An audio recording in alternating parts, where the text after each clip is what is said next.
العالمین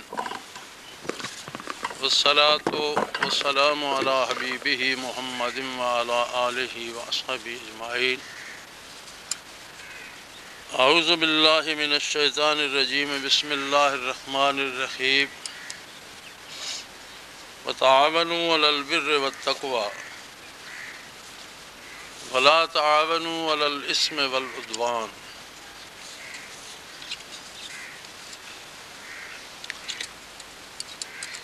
اللہم سبحانک لا علم لنا الا ما علمتنا انک انت العلیم الحکیم۔ مولایا صلی وسلم دائما ابدا۔ تعاونوا علی البر والتقوی، ہر اس کام میں جس کی بنیاد بر ہو، نیکی ہو، اور تقوی ہو، اس میں ساتھ دو، تعاون کرو۔ ولا تعاونوا علی الاثم والعدوان، کوئی بھی ایسا کام جس میں اللہ کی نافرمانی ہو۔ اسم گناہ کو کہتے ہیں، گناہ سے مراد ہوتا ہے اللہ کے حکم کے خلاف کرنا، اللہ کی نافرمانی کرنا۔ والعدوان، یا بغاوت ہو۔ گناہ نافرمانی ہے اور بغاوت اقتدار الہی کو چیلنج ہے۔ گناہ ہے کہ کسی حکم پر عمل نہ کر سکنا یا لالچ میں آ کر اس کے خلاف کرنا، اور عدوان یا بغاوت ہے کہ اپنے علاوہ کسی کو سمجھنا ہی نہیں، اپنی ہی پسند کو مطلق کل عنانی کو، اپنے ہی فیصلوں کو، اپنے ہی احکام کو حرف آخر سمجھنا۔ یہ چیلنج ہے عظمت باری کے لیے، اسے بغاوت کہا گیا۔ ہر اس کام سے بچو، اس میں تعاون نہ کرو، اس میں کسی کا ساتھ نہ دو جس میں اللہ کی نافرمانی یا اللہ سے بغاوت پائی جاتی ہے۔ یہ اصول تو بڑا آسان، بڑا عام فہم، بڑا سادہ ہے، لیکن اس تک پہنچنے کے لیے سب سے پہلی اور بنیادی بات یہ ہے کہ ہم اپنا تجزیہ کریں، اپنے دل کو آزمائیں، کیا ہمارے اپنے دل میں بر اور تقوی ہے؟ کیا ہمارے اپنے کردار میں اطاعت الہی نظر آتی ہے؟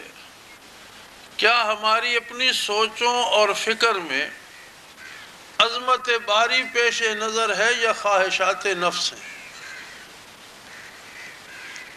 جب تک اپنے وجود میں وہ چیز پیدا نہیں ہو جاتی، تب تک یہ توقع رکھنا کہ ہم میدان عمل میں نیکی کا ساتھ دیں گے، یہ فضول ہے۔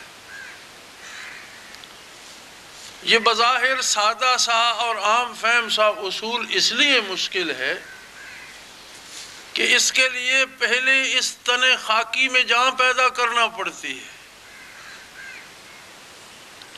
اس کی اپنی ایک رائے پیدا کرنی پڑتی ہے، اس کی اپنی ایک شناخت پیدا کرنا پڑتی ہے۔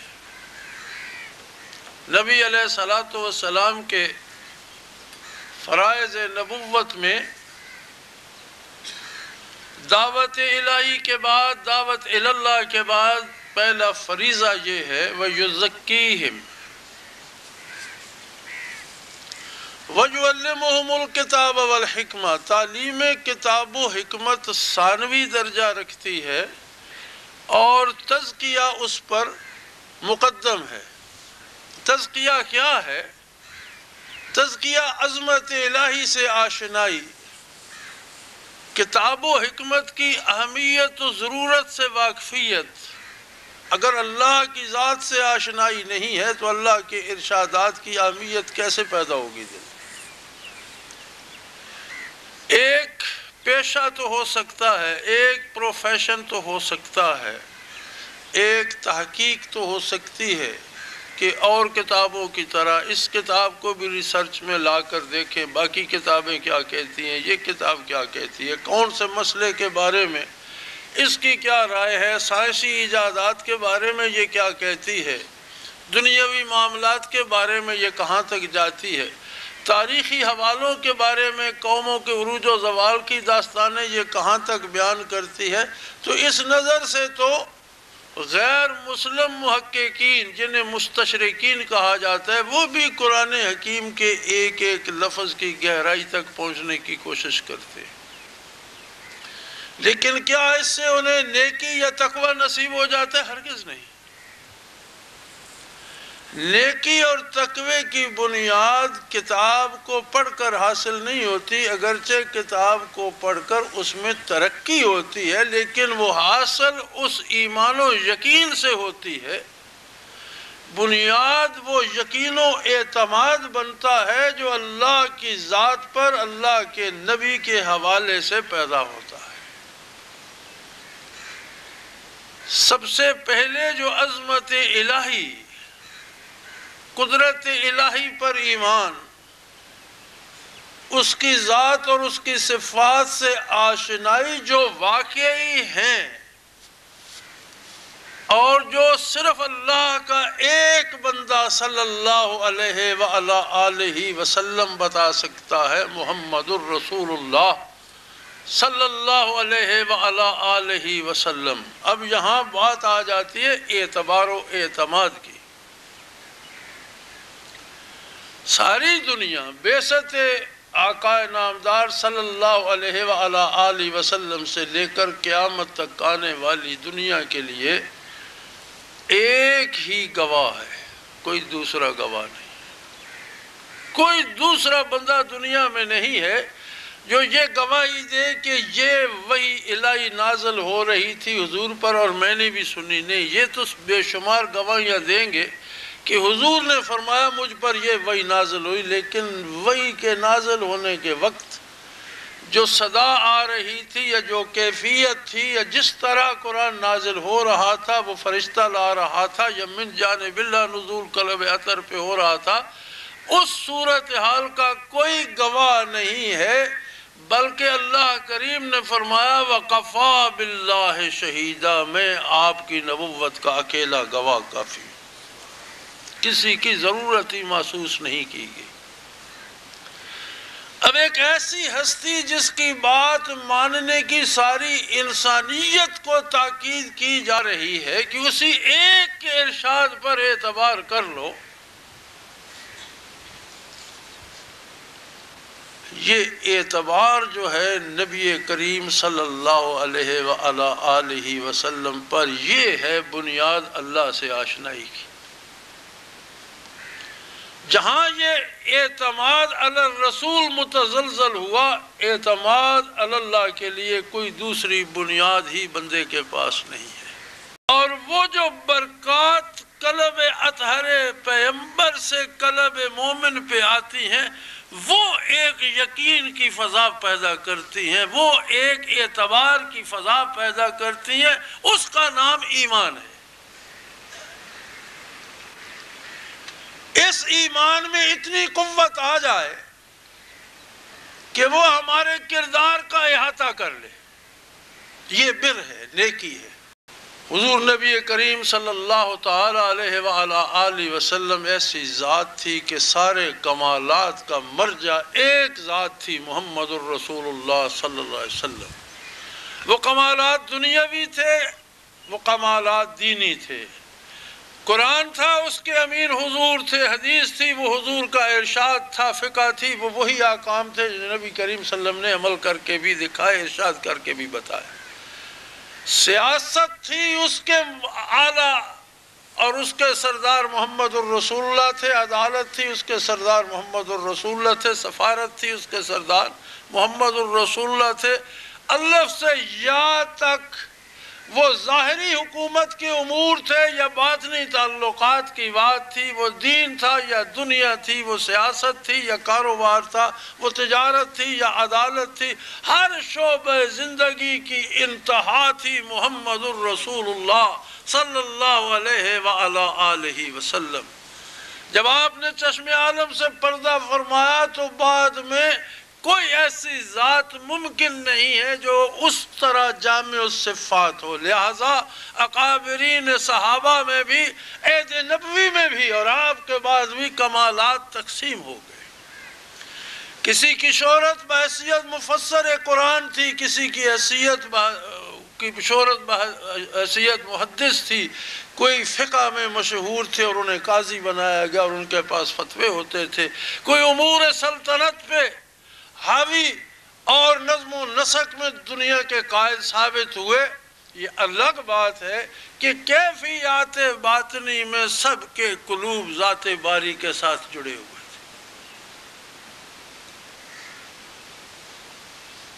بنیادی بات وہ تھی جو کیفیت عطا ہوئی دلوں کو کہ محفل نبوی میں آنے والے ہر شخص کا دل اس طرح روشن ہوا کہ اگر انسانی فضائل اور انسانی مدارج کی بات کی جائے تو ساری دنیا کی ولایت کو جمع کر دو، جہاں ساری ولایت کی حد ختم ہو جائے گی وہاں سے وہ جگہ شروع ہوگی جہاں سے صحابہ کرام کی گرد کف پا نظر آئے گی۔ صحابیت تمام طرح کی ولایتوں کے مجموعے سے آگے کا نام ہے۔ ہر آنے والا صحابی ہو گیا، وہ بھی صحابی ہو گئے کہ ابھی قرآن مکمل نہیں ہوا تھا، ابھی نماز فرض نہیں ہوئی تھی، ابھی روزے فرض نہیں ہوئے تھے، ابھی سود حرام نہیں ہوا تھا، ابھی شراب حرام نہیں ہوئی تھی۔ اس عہد میں بھی جس نے صحبت چند لمحے پا لی وہ صحابی ہو گیا، دنیا سے رخصت ہوا تو شرف صحابیت ساتھ لے گیا۔ اس کا مطلب ہے کہ صحابیت ایک کیفیت تھی جو دلوں میں در آئی، احکام بعد میں مکمل ہوئے، فرائض و واجبات کی تکمیل میں 23 برس لگے، رفتہ رفتہ ایک ایک چیز کر کے فرض ہوتی گئی، ایک نظام بننے میں 23 برس لگے، لیکن صحابی بننے میں ایک نگاہ کافی ہوئی۔ یہ جو نعمت تھی کہ صحابی ہر کوئی بن گیا، اس کے بعد حفظ مراتب ہے، اپنے اپنے مقامات ہیں، لیکن بنیادی طور پر مرد عورت بچہ بوڑھا جسے بھی صحبت عالی نصیب ہوئی صحابی بن گیا۔ جس طرح عہد نبوی کے بعد حدیث کا ایک شعبہ بنا، تفسیر کا ایک شعبہ بنا، فقہ کا ایک شعبہ بنا، اسی طرح صحابہ تابعین اور تبع تابعین کے بعد صحابہ میں قوت تھی، ان کے پاس ہر بیٹھنے والا تابعی کہہ لیا، دل سے دل کو بات منتقل ہو جاتی تھی۔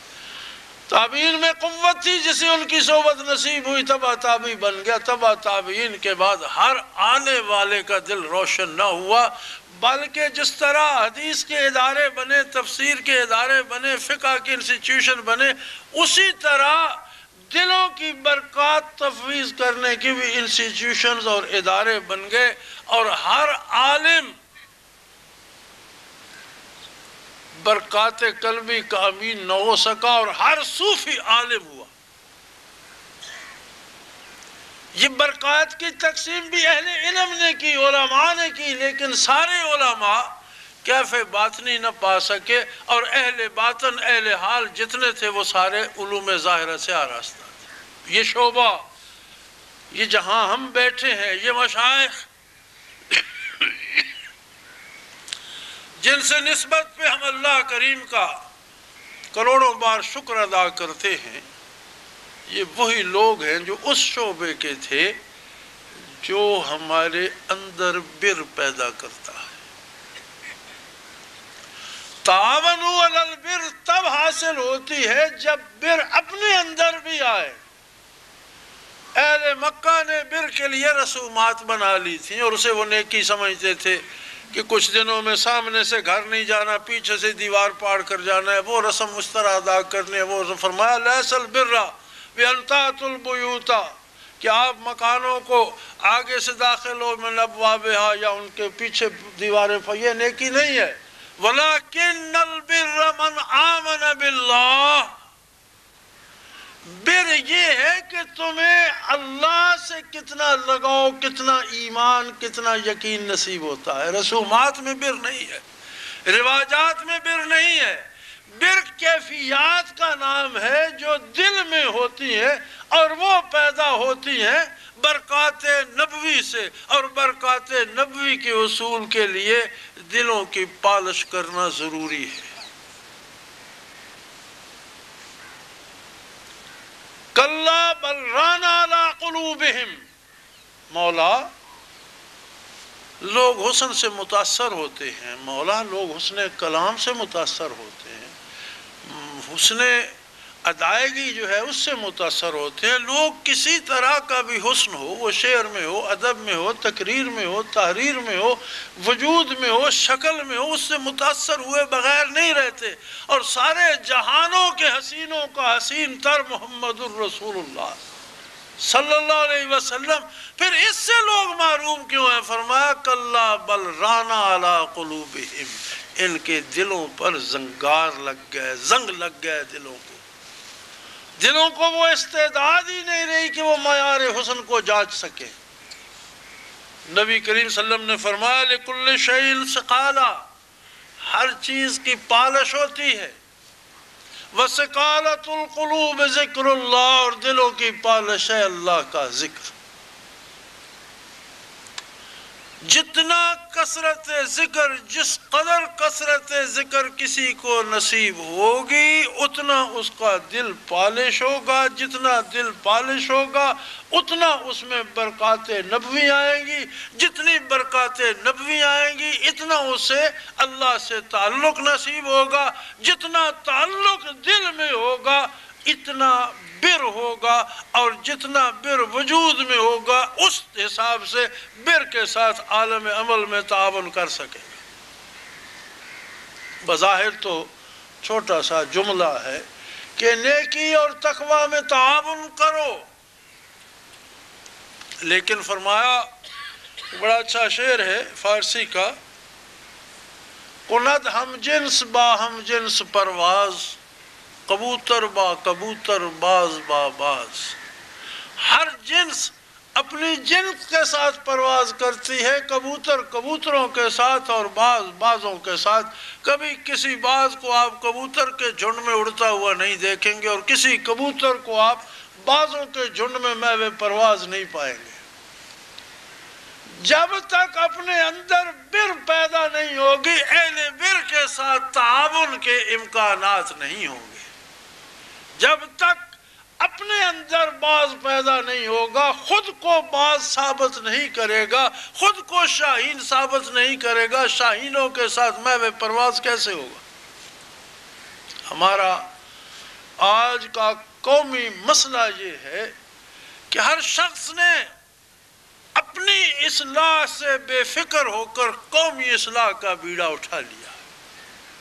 ہر شخص اپنے آپ کو تو باجدید بستانی سمجھتا ہے، اپنے آپ کو تو بالکل پرفیکٹ سمجھتا ہے، اپنی اصلاح کا تو اسے احساس ہی نہیں ہے، وہ خود کو تو فرشتہ سمجھے بیٹھا ہے اور دوسروں کی اصلاح پہ کمر بستہ ہے، جس کا نتیجہ یہ ہوتا ہے کہ خرابیاں بڑھتی ہیں، برائیاں بڑھتی ہیں اور بھلائی نہیں ہوتی۔ کیوں نہیں ہوتی؟ کہ جو لوگ کرنے کو نکلتے ہیں وہ اپنی اصلاح سے بے نیاز ہوتے ہیں۔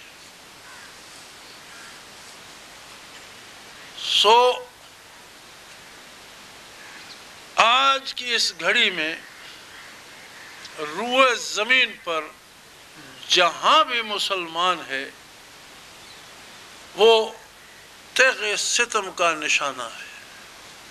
روئے زمین پر جہاں بھی مسلمان ہے اس کی آبرو لٹ رہی ہے، جہاں بھی مسلمان ہے اس کا خون بے دریغ بہایا جا رہا ہے، جہاں بھی اسلام ہے، جہاں بھی مسلمان ہے اسے بے محابہ قتل و غارت گری کی بھینٹ چڑھایا جا رہا ہے، اسے زبردستی سودی نظام میں جکڑا ہوا ہے، اس کا مال اس کی دولت لے کر عیاشیاں کر رہے ہیں یہود اور نصارہ، عیاشیاں کر رہے ہیں مغرب کی کافر طاقتیں۔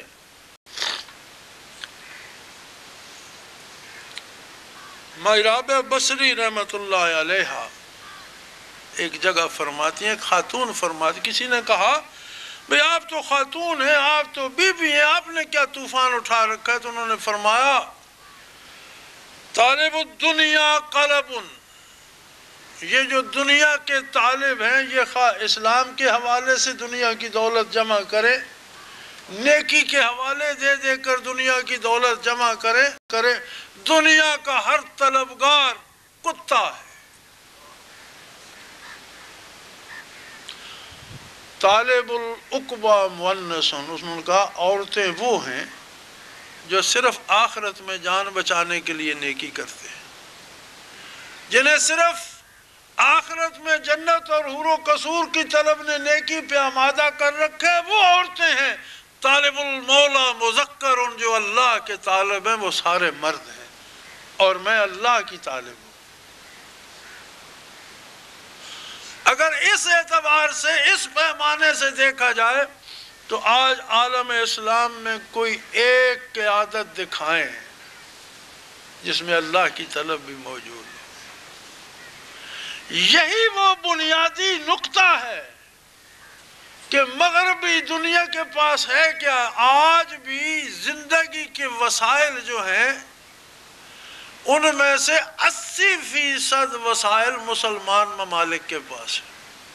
گرم بندرگاہیں ساری مسلمانوں کے پاس، زرخیز زمینیں ساری مسلمانوں کے پاس، زیر زمین ذخائر سارے تیل ہوں یا جواہرات ہوں یا سونے ہوں، سارے مسلمان 80% ریسورسز آف دا لائف جنہیں کہتے ہیں، زندگی کے وسائل جو ہیں 80% مسلمانوں کے پاس ہیں، اور حکومت اور اختیار و اقتدار کافروں کے پاس۔ یہ کہ بعض کے ساتھ، بعضوں کے شاہینوں کے ساتھ اڑنے کے لیے خود کو شاہین بنانا پڑتا ہے۔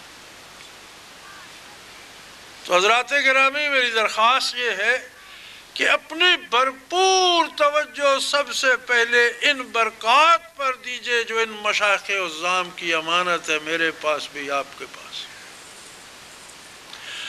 اس میں کوتاہی صرف یہ نہیں کہ آپ اپنے منازل چھوڑ رہے ہیں، نہیں، اس عہد کی ضرورت ہے کہ اس قوم کو اہل دل مہیا کیے جائیں۔ اگر ہم اس میں کوتاہی کر رہے ہیں تو ہم قومی مجرم ہیں، اور شاید روز معاشر یہ پوچھا جائے کہ تم ہی کوئی روشن قلب، روشن ضمیر بندہ پیدا کر دیتے جو قوم میں انقلاب پیدا کرتا۔ اور جب تک کوئی روشن ضمیر، جب تک کوئی اہل حال، جب تک کوئی صاحب دل آگے نہیں آتا، حالات بہتر نہیں ہوں۔ کیا آپ خود اسے بطور رسم نبھا رہے ہیں یا اس پر آپ کا یقین ہے؟ اپنی تلاش کیجئے، اپنے دل کو آزمانا چاہیے۔ بے وفا کا لفظ وہاں سجتا نہیں۔ اب اس غلط فہمی میں نہ رہیے کہ اللہ منظور نہیں کرتا، یا وہاں نظر انداز، بے وفا کا لفظ وہاں سجتا نہیں۔ دل کو اپنے آزمانا چاہیے، اپنے آپ کو دیکھیے ہم کیا طلب کر رہے ہیں، ہم کس لیے مراقبہ کرتے ہیں، ہم کس لیے ذکر کرتے ہیں۔ کیا کشف کی طلب ہے کہ مجھے کشف ہو جائے، بڑی رونق ہوگی؟ کیا خود کو مستجاب الدعوات بنانا چاہتے ہیں، یا لذت آشنائی چاہتے ہیں؟ لذت آشنائی وہ شے ہے جو اکیلی ملتی ہے، بغیر ملاوٹ کے ملتی ہے، دو عالم سے کرتی ہے بے گانہ دل کو، عجب چیز ہے لذت آشنائی۔ تو یہ ساری محنت اس لذت آشنائی کے لیے چاہیے جو ذات باری سے نصیب ہو جائے، جو بارگاہ رسالت پناہی سے نصیب ہو جائے، جس میں جینے مرنے کی فکر نہ ہو، صحت بیماری کا تذکرہ نہ ہو، امیری فقیری کی بات نہ ہو، رہائی اور اسیری کا ذکر نہ ہو، میں اور تو کی بات ہو، بارگاہ کی اور طلب کی بات ہو، دربار کی اور حضوری کی بات ہو، دو عالم سے کرتی ہے بے گانہ دل کو، عجب چیز ہے لذت آشنائی۔ اپنے ذکر کو تو کم از کم کھڑا کر لیجئے، اس میں ملاوٹ کرنے والا انتہائی گناہگار ہے، ظالم ہے۔ آٹے میں ملاوٹ ظلم ہے، دودھ میں ملاوٹ ظلم ہے، گھی میں ملاوٹ ظلم ہے، اجناس میں ملاوٹ ظلم ہے، افکار میں ملاوٹ ظلم ہے، بات میں ملاوٹ ظلم ہے، تو ذکر الہی میں ملاوٹ کیا سب سے بڑا ظلم نہیں ہے؟ خواہشات ذاتی اگر ذکر الہی پر چڑھا دی جائے، میں پیر بن جاؤں، لوگ مجھے بہت بڑا سمجھنے لگیں، لوگ میرے ہاتھ پاؤں گوڈے چومنے لگیں، لو میں صاحب کشف ہو جاؤں، لوگوں پر روب جماؤں، میں جو کہوں وہ لوگ کریں، یہ ملاوٹ ہے ذکر الہی میں، اور اس ملاوٹ کے کرنے والا شاید سب سے زیادہ عذاب کا سامنا کرے کہ کسی نے گھی میں ملاوٹ کی، کسی نے دودھ میں، اجناس میں کی، تو نے یاد الہی میں بھی ملاوٹ کر دی۔ سو میرے بھائی، یہاں حاضری کوئی رسم نہیں ہے، ہم تو وہ عہد وفا یاد کرنے کے لیے آتے ہیں جو ذات باری سے ان بزرگوں کے طفیل ہمیں نصیب ہوا۔ ہم تو ان کے لیے دعا کرنے حاضر ہوتے ہیں کہ ان لوگوں کا ہم پہ یہ احسان ہے کہ اس عہد میں انہوں نے ہمیں 100,000 جان بر قدمت فتا کہ رسانی دی حضور مصطفیٰ صلی اللہ علیہ وسلم۔ ہم تو اس بات کا اظہار تشکر کرنے آتے کہ ہمیں اس عہد میں بارگاہ رسالت کی باتیں کرنے کی تو توفیق سکھا دی۔ چہ عالم خاک را با عالم پاک، کہاں میں کہاں یہ مقام اللہ اللہ، جو ہماری فکروں سے بالا تر بات تھی۔ اللہ کی بے پناہ کروڑوں کروڑوں بے حساب رحمتیں ہوں ان اصحاب پر، ان مشائخ عظام پر، ان کی مٹی بھی روشن رہے جنہوں نے ہم جیسے ناکارہ مشت غبار اس عہد کے مارے ہوئے انسان نفس کے کتوں کو یہاں سے اٹھا کر کم از کم طلب الہی اور طلب بارگاہ رسالت پناہی تو عطا کر۔ یہاں حاضری میں صرف یہ عہد وفا یاد کرنا ہوتا ہے۔ ایک دفعہ ساری دنیا سے ہٹ کر، سارے فکروں سے آزاد ہو کر اپنا جائزہ لیجئے کہ کیا ہم ذکر اسی لیے کرتے ہیں؟ اور اگر اسی لیے ہے تو کیا ہم کرتے ہیں؟ ارے یہ تو اس میں تو یہ چاہیے کہ کوئی لمحہ بغیر اس کی یاد کے خالی نہ جائے، کوئی سانس۔ یہ جو ذکر الہی ہے، یہ جو قلب پر چوٹ ہے، اس کی کیفیت ایسی ہے جیسے اللہ کا دامن ہو اور ہمارے ہاتھ میں ہو۔ تو کیا کوئی چاہے گا کہ اپنا ہاتھ اٹھا لے اور پھر کبھی فرصت لگی تو پکڑ لوں گا؟ سو میرے بھائی، سب سے پہلے پوری قوت اپنے قلب پر لگائیے تاکہ یہاں بر پیدا ہو اور ہمیں توفیق نصیب ہو کہ ہم اہل بر کے ساتھ تعاون کر سکیں۔ کسی فرد کے لیے نہیں، کسی ذات کے لیے نہیں، دنیا کے لیے نہیں، عقبہ کے لیے نہیں، اللہ و اللہ کے حبیب کی پسند اور رضا اور قرب الہی کے لیے اپنے آپ کو وقف کر۔ نبی علیہ السلام کی رضا جسے نصیب ہو گئی، یہ سند ہے اللہ کی رضا کی، اور قرب الہی جسے نصیب ہو گیا، دنیا ہو یا آخرت دونوں جہان اسی کے ہیں۔ لہذا ہر ذاکر دل کی، ہر صاحب حال دل کی، ہر دل کی تمنا قرب الہی اور وصال محمد الرسول اللہ ہونا چاہیے۔ جینا، مرنا، اٹھنا، بیٹھنا، دوستی، دشمنی، اس ایک کام کے لیے وقف کر لو۔ زندگی کی سند کسی کے پاس نہیں ہے۔ زندہ رہیں تو ہماری محنت آیائے اسلام کے لیے ہو، موت آ جائے تو ہم اسی راہ کے مسافر ہوں۔ وآخر دعوانا ان الحمدللہ رب العالمین۔